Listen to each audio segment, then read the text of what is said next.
Bienvenue sur PMTV News. Ici vous aurez toutes les informations sur l'actualité d'Afrique. Abonnez-vous massivement et activez la cloche de notification pour plus de vidéos. Pour les autorités de la transition, le renouvellement du mandat de la MINUSMA doit prendre en compte la montée en puissance des forces armées maliennes FAMA.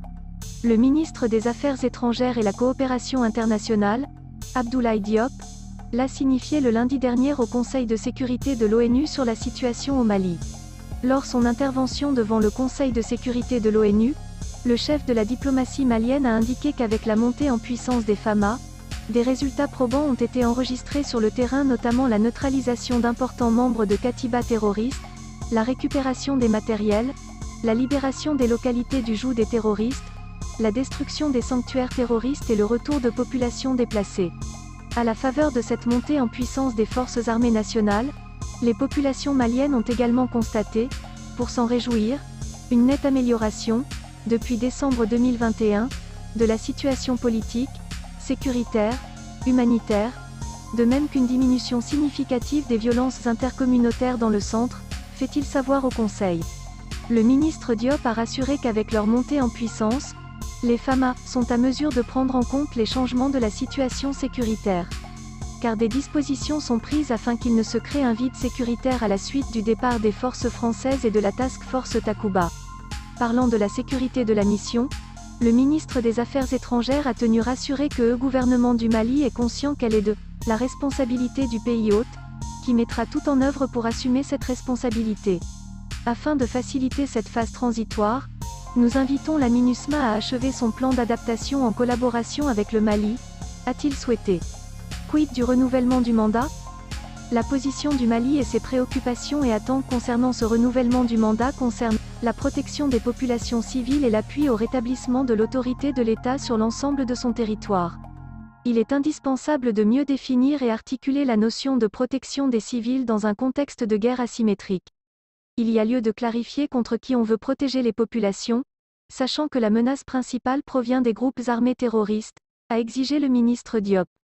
Qui veut comprendre comment la MINUSMA peut-elle protéger les populations si elle n'est en mesure de faire face à la menace.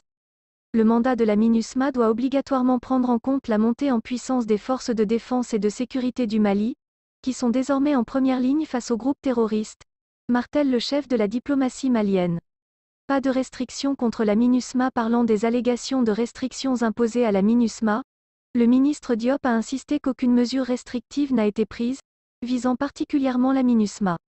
Néanmoins, la mise en place de mesures de restriction temporaire sur une partie de l'espace aérien national, qui est une décision souveraine, vise à protéger les forces maliennes engagées dans une nouvelle posture dynamique et offensive pour reprendre l'initiative et réduire la capacité de nuisance des groupes terroristes sur les populations maliennes. D'autant plus que le succès de cette dynamique repose sur la liberté de manœuvre des forces nationales. Cette restriction temporaire vise, selon le chef de la diplomatie malienne, à maîtriser les risques pour le trafic aérien, liés à l'utilisation intensive de la troisième dimension par les forces maliennes, notamment avec des vols d'aéronefs militaires, y compris sans pilote, et des tirs d'artillerie fréquents. C'est pourquoi, poursuivra-t-il, la sécurité et la sûreté des usagers de l'espace aérien malien constituent une responsabilité régalienne de l'État et nécessitent la mise en place des mesures de coordination pour éviter tout incident malheureux.